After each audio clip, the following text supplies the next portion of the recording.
मेरा नाम सिमर है। मैं 24 साल की हूँ। जवान, बेबाक और बदन में ऐसी प्यास जो शादी के बाद भी कभी पूरी तरह बुझी नहीं। मेरी छाती भरी हुई है, कमर पतली और नजरें ऐसी कि मर्द एक बार देख ले तो भूल न पाए। शादी रोहन से हुए सिर्फ 1 साल हुआ था। रोहन बहुत अच्छे इंसान है, लेकिन उनका बिजनेस उन्हें हमेशा बाहर रखता है। महीने में 20 से 25 दिन वो टूर पर रहते हैं। जब घर आते हैं तो थक कर सो जाते हैं। उनकी बाहों में वह जोश, वह तीव्र गर्माहट जो पहले थी, वो अब कम हो गई थी। मेरा बदन तरस रहा था किसी मर्द के मजबूत स्पर्श का, किसी की गर्म बाहों का। घर बड़ा और शानदार है, लेकिन अंदर से सुनसान। रोहन की माँ गुजर चुकी है। घर में सिर्फ मैं, रोहन और मेरे ससुर शिवराज जी रहते हैं। शिवराज जी 52 साल के हैं, लेकिन उम्र का असर बिल्कुल नहीं। रिटायर्ड आर्मी ऑफिसर, चौड़ा सीना, मजबूत बाजू, लंबा कद, सफेद दाढ़ी में एक अलग मतदान की। उनकी आंखें गहरी है, आवाज भारी और गर्म। जब वह मुझे देखते हैं तो लगता है जैसे अंदर तक पड़ रहे हो। शुरुआत में सब सामान्य था। वह मुझे बहू कहते, मैं उन्हें ससुर जी। लेकिन रोहन के ज्यादा बाहर रहने से घर में ज्यादातर मैं और शिवराज जी ही रहते। एक दिन जबरदस्त गर्मी थी। मैं किचन में ठंडा शरबत बना रही थी। शिवराज जी अंदर आए। सिर्फ लुंगी और बनियान में पसीने से तर उनका चौड़ा सीना चमक रहा था। बोले, बहू कुछ ठंडा पिलाओ ना, गला सूख रहा है। मैंने गिलास बढ़ाया तो गलती से शरबत उनकी बनियान पर गिर गया। मैंने जल्दी से कपड़े से पोंछना शुरू किया। मेरा हाथ उनकी गर्म सख्त छाती पर रुका। उनकी धड़कन तेज थी। वो मेरी आंखों में देखते रहे। धीमी गहरी आवाज में बोले, बहू तुम्हारा हाथ भी तो बहुत गर्म है, या मुझे ही आग लग रही है। मैं शर्मा गई लेकिन हाथ नहीं हटाया। उस पल में कुछ देर हम ऐसे ही खड़े रहे। उस दिन से उनकी नजरें बदल गई।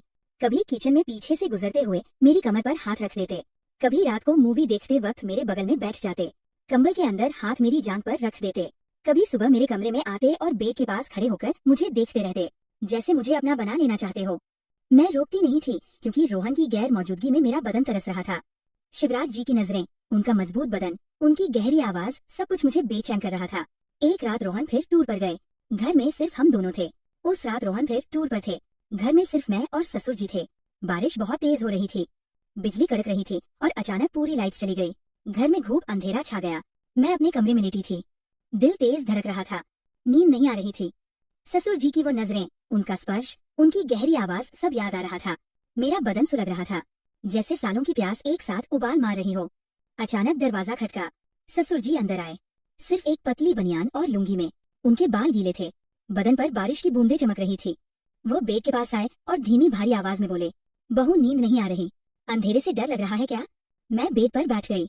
बोली, नहीं ससुर जी, बस कुछ बेचैनी सी है। वो मेरे बगल में बेड के किनारे पर बैठ गए। कमरे में सिर्फ बाहर की हल्की रोशनी थी। उन्होंने मेरा हाथ पकड़ा और बोले, सिमन, मैं जानता हूँ तुम क्या महसूस कर रही हो। रोहन तुम्हें वो नहीं दे पाता जो तुम्हारा हक है। मैं तुम्हारी आंखों में वह प्यास देखता हूँ जो मुझे भी जला रही है। मेरा दिल पागलों की तरह धड़कने लगा। मैंने हाथ नहीं छुड़ाया। बोली, ससुर जी ये गलत है। वो मेरे और करीब सरक आए। उनकी सांसें मेरे चेहरे पर लग रही थी। बोले, गलत सही की परवाह कौन करता है बहू, जब बदन की आग बेकाबू हो जाए। मैं तुम्हें देखता हूँ तो खुद पर काबू नहीं रहता। तुम इतनी गर्म हो, इतनी प्यासी कि मुझे रातें नींद नहीं आती। उन्होंने मेरा हाथ अपनी छाती पर रख दिया। उनकी धड़कन मेरे हाथ के नीचे पागलों की तरह धड़क रही थी। मैंने हाथ हटाने की कोशिश की, लेकिन वो नहीं हटा। वह मेरे कंधे पर सर रखने लगे। मैं रुक गई। उनकी गर्म सांसें मेरी गर्दन पर लग रही थी। बदन में सेंध दौड़ रही थी। कुछ देर हम चुप रहे, सिर्फ बारिश की आवाज और हमारी तेज सांसें। फिर वो मेरे कान के पास आए और फुसफुसाए, बहू बस एक बार मुझे कस के गले लगा लो, मैं तुम्हारी प्यास बुझा दूंगा। मैं चुप रही। वो धीरे से मुझे अपनी मजबूत बाहों में भर लिया। उनका चौड़ा सीना मेरे बदन से सटा हुआ था। मैंने भी आंखें बंद करके उन्हें कस के पकड़ लिया। उनकी छाती मेरे सीने से दब रही थी। दिल की धड़कनें एक दूसरे से टकरा रही थी। उनकी बाजू मेरी कमर पर कसी हुई थी, जैसे मुझे कभी छोड़ना ही ना चाहते हो। हमारी सांसें और तेज हो गई। वो मेरे बालों में उंगलियां फिर बोले, सिमन तुम कितनी नरम हो, कितनी गर्म, मैं तुम्हें पूरा महसूस करना चाहता हूँ। मैंने उनकी पीठ पर हाथ फेरा। वो और कस के मुझे दबाने लगे। उस पल में दुनिया सिर्फ हम दोनों थे। वह मेरे माथे पर, गाल पर, गर्दन पर होठ रखते गए। मेरा बदन कांप उठा। मैंने रोती हुई आवाज में कहा, ससुर जी बहुत बड़ा है आपका, प्लीज आहिस्ता कीजिए, मैं मर जाऊंगी। वह रुके नहीं। उन्होंने मुझे और जोर से अपनी बाहों में कस लिया। हम देर तक एक दूसरे में खोए रहे, बहुत करीब, बहुत गहरा, बहुत तीव्र। उस रात के बाद मैं और ससुर जी एक दूसरे से दूर नहीं रह पाते थे। दिन में जब घर खाली होता वो मेरे पास आ जाते।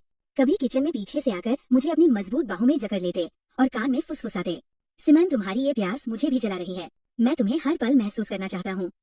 मैं शर्मा जाती, लेकिन उनकी बाहों में पिघल जाती। उनकी चौड़ी छाती मेरे पीठ से सटी होती। उनकी सांसें मेरी गर्दन पर लगती और मेरा बदन कांप उठता। एक दिन रोहन फिर 10 दिन के विदेश टूर पर गए। घर में सिर्फ हम दोनों थे। शाम को मैं नहाकर निकली। लाल रंग की पतली साड़ी पहनी थी जो मेरे भरे हुए बदन से चिपक रही थी। बाल गीले थे, खुशबू फैली हुई थी। ससुर जी लिविंग रूम में बैठे थे। मुझे देखते ही उनकी आंखें जल उठी। वह उठे और मेरे पास आए। बोले, बहू तुम आज मौत लग रही हो। मैं खुद को रोक नहीं पा रहा। मैंने कुछ नहीं कहा। वो मेरे सामने खड़े हो गए। उनकी नजरें मेरे चेहरे से नीचे सरक रही थी। उन्होंने धीरे से मेरी कमर में हाथ डाला और मुझे अपनी तरफ खींच लिया। मैं उनके सीने से टकरा गई। उनकी बाजू मेरी कमर पर कसी हुई थी। वह बोले, सिमन मैं तुम्हें पूरा अपना बनाना चाहता हूँ। तुम मेरी हो, सिर्फ मेरी। मेरा दिल पागलों की तरह धड़क रहा था। मैंने उनकी छाती पर हाथ रखा और बोली, ससुर जी ये आग बहुत तेज है, मैं डर रही हूँ। वो मुस्कुराए और मेरी गर्दन पर होंठ रख दिए। उनकी गर्म सांसें, उनका स्पर्श, मेरा बदन सुलग उठा। मैंने उन्हें कस के गले लगा लिया। हम सोफे पर गिर पड़े। वह मेरे ऊपर थे। उनका मजबूत बदन मेरे बदन को दबा रहा था। उनके हाथ मेरी पीठ पर, कमर पर, जांघों पर फिर रहे थे। मैंने उनकी बनियान खींचकर उतार दी। उनकी चौड़ी छाती, सख्त मसल्स मेरे सामने थे। मैंने उनकी छाती पर होठ रख दिए। हमारी सांसें मिल रही थी। वह मेरे कान में बोले, सिमन तुम कितनी नरम हो, कितनी गर्म, मैं तुम्हें कभी नहीं छोड़ूंगा। मैंने आंखें बंद कर ली। हम बहुत करीब आ गए थे, बहुत गहरे, बहुत तीव्र। मैंने चीख कर कहा, ससुर जी बहुत बड़ा है, आपका प्लीज आहिस्ता कीजिए, मैं मर जाऊंगी। वो रुके नहीं। उन्होंने मुझे और कस के अपनी बाहों में भर लिया। हम देर तक एक दूसरे में खोए रहे। बदन की आग चरम पर थी। वह बल इतना तीव्र था कि मुझे लगा मैं पिघल जाऊंगी। मेरी चीखें धीरे धीरे करार में बदल गई और फिर मजे की आवाज एक कमरे में गूंजने लगी। उस शाम के बाद मैं और ससुर जी पूरी तरह एक दूसरे के हो चुके थे। रोहन के बाहर रहते हम हर पल एक दूसरे के लिए जीते। सुबह उठते ही ससुर जी मेरे कमरे में आते, मुझे बिस्तर पर ही अपनी मजबूत बाहों में भर लेते। दिन में जब मन करता किचन में, सोफे पर, छत पर हम करीब आ जाते। उनकी चौड़ी छाती मेरे बदन से सटी रहती। उनकी गर्म सांसें मेरी गर्दन पर लगती। उनकी बाजू मेरी कमर को कस के जकड़े रहती। मैं उनके स्पर्श में खो जाती। वो मुझे पागल कर देते थे। हर बार जब हम बहुत करीब आते मैं चीख कर कहती, ससुर जी बहुत बड़ा है आपका, प्लीज आहिस्ता कीजिए, मैं मर जाऊंगी। लेकिन ससुर जी रुकते नहीं थे। वह मुझे और कस के अपनी बाहों में भर लेते। मेरी चीखें धीरे धीरे कराहट में बदल जाती और फिर मजे की आवाजें कमरे में गूंजने लगती। वो रातें हमारे लिए स्वर्ग थी। मेरी सालों की प्यास ससुर जी की आग से बुझ रही थी। लेकिन हर सुख के साथ डर भी बढ़ता जा रहा था। मुझे पता था कि ये रात ज्यादा दिन नहीं छुपेगा। पड़ोसी नौकरानी किसी की नजर पड़ सकती थी। फिर एक दिन वो हुआ जिसका डर था। रोहन का टूर अचानक खत्म हो गया। वो बिना बताए दोपहर को घर लौट आए। मैं और ससुर जी उस वक्त मेरे कमरे में थे। ससुर जी मुझे अपनी बाहों में लिए हुए थे। हम बहुत करीब थे, बहुत गहरे। दरवाजा खुला और रोहन अंदर आ गए। सब कुछ ठहर सा गया। रोहन की आंखें पहले हैरानी से फैली, फिर दर्द से भर गई, फिर गुस्से से लाल हो गई। वह चुपचाप बैग रखकर बाहर चले गए। कमरे में सन्नाटा छा गया। मैं रोते हुए ससुर जी से अलग हुई, कपड़े ठीक किए और रोहन के पीछे भागी। वो लिविंग रूम में बैठे थे, सर हाथों में पकड़े हुए। मैं उनके पैरों में गिर पड़ी और रोते हुए बोली, रोहन माफ कर दो, मैं कमजोर पड़ गई। तुम हमेशा बाहर रहते थे, मैं अकेली थी। ससुर जी ने वो खालीपन भर दिया, लेकिन मैं तुमसे प्यार करती हूँ। ससुर जी भी नीचे आए। उनकी आंखें नम थी। वो रोहन के सामने खड़े हो गए और बोले, बेटा गलती मेरी है, मैंने बहू की कमजोरी का फायदा उठाया। रोहन ने लंबी सांस ली। उनकी आवाज में दर्द था। बोले, सिमन पापा, मैंने तुम दोनों पर भरोसा किया था। ये घर हमारा था, लेकिन अब ये भरोसा टूट चुका है। उस रात कोई नहीं सोया।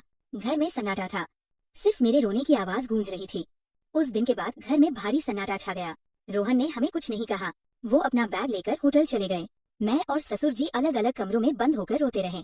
मुझे खुद पर गुस्सा था, शर्म थी, लेकिन ससुर जी की यादें भी बार बार आ रही थी। उनकी मजबूत बाहें, उनकी चौड़ी छाती, उनकी गर्म सांसें, वह रातें, सब कुछ दिल में जल रहा था। 3 दिन बाद रोहन लौटे। उनका चेहरा पत्थर जैसा था। उन्होंने हमें बुलाया और बोले, सिमन पापा, मैंने पूरी रात सोचा, मैं तुम दोनों को खोना नहीं चाहता। पापा मेरे पिता है, सिमन मेरी बीवी, लेकिन जो हुआ वो भरोसा तोड़ चुका है। मैं तुम्हें माफ कर सकता हूँ, लेकिन भूल नहीं सकता। मैं रो पड़ी, घुटनों पर बैठ गई और बोली, रोहन माफ कर दो, मैं कमजोर पड़ गई थी। तुम हमेशा बाहर रहते थे, मैं अकेली थी। ससुर जी ने वो प्यास बुझाई जो सालों से सुलग रही थी। लेकिन मैं तुमसे प्यार करती हूँ। वह सिर्फ बदन की भूख थी, दिल से मैं तुम्हारी हूँ। ससुर जी भी आगे आए। उनकी आंखें नम थी। बोले, बेटा गलती मेरी है, मैंने बहू की कमजोरी का फायदा उठाया। अगर तुम चाहो तो मैं घर छोड़ दूंगा। रोहन ने लंबी सांस ली, फिर बोले, नहीं पापा, आप कहीं नहीं जाएंगे। ये घर हम तीनों का है, लेकिन अब सब कुछ बदलना होगा। सिमन, मैं अपनी नौकरी में बदलाव करूंगा। अब मैं ज्यादा घर पर रहूंगा। मैं तुम्हें वो सारा प्यार, वो सारी गर्माहट दूंगा जो पहले कमी थी। और पापा, हम तीनों मिलकर ये घर फिर से बनाएंगे। लेकिन तुम दोनों के बीच जो हुआ वो कभी दोबारा नहीं होना चाहिए। हम तीनों चुप रहे। फिर रोहन ने मुझे गले लगा लिया। उसकी बाहों में मुझे फिर से वह पुराना सुकून मिला। ससुर जी चुपचाप ऊपर चले गए। अगले कुछ महीने बहुत मुश्किल थे। ससुर जी घर पर ही रहे, लेकिन हम दोनों ने एक दूसरे से पूरी दूरी बना ली। नजरें मिलती तो दिल धड़क जाता, लेकिन हम मुड़ जाते। रोहन अब सच में बदल गए थे। वो पहले की तरह विदेश टूर कम करने लगे। रातें फिर से हमारी हो गई। रोहन ने मुझे वो सारा जोश, वो सारी गर्माहट दी जो पहले कमी थी। हमारा रिश्ता पहले से ज्यादा मजबूत हो गया। मैंने कोशिश की कि ससुर जी को भूल जाऊं, लेकिन पूरी तरह भूल नहीं पाई। एक दिन ससुर जी ने मुझसे अकेले में बात की। बोले, बहू मैं जा रहा हूँ। गांव में अपना पुराना घर है, वही रहूंगा। रोहन को खुश रखना, लेकिन याद रखना तुम मेरे दिल में हमेशा रहोगी। वो रातें, वो गर्माहट मैं कभी नहीं भूलूंगा। मैं रो पड़ी, उन्हें आखिरी बार गले लगा लिया। बोली, ससुर जी आप भी खुश रहिए। वह सब एक सपना था जो खत्म हो गया। ससुर जी चले गए। अब घर में सिर्फ मैं और रोहन है। हमारा रिश्ता पहले से कहीं ज्यादा गहरा और गर्म हो गया है। रोहन मुझे वो सारा प्यार देते हैं जो पहले कमी था, लेकिन आज भी जब रात में अकेली होती हूँ, ससुर जी की वह मजबूत बाहें, वह चौड़ी छाती, वह तेज सांसें याद आती है। दिल में एक मीठा दर्द सा उठता है। मैं मुस्कुराकर आंखें बंद कर लेती हूँ। शायद वो प्यार था, शायद सिर्फ बदन की प्यास, लेकिन वह राज व आग मेरे अंदर कहीं आज भी सुलग रही है। ये थी मेरी पूरी कहानी। मैं सिमन हूँ और ये मेरा वह राज था जो मैंने सिर्फ तुमसे साझा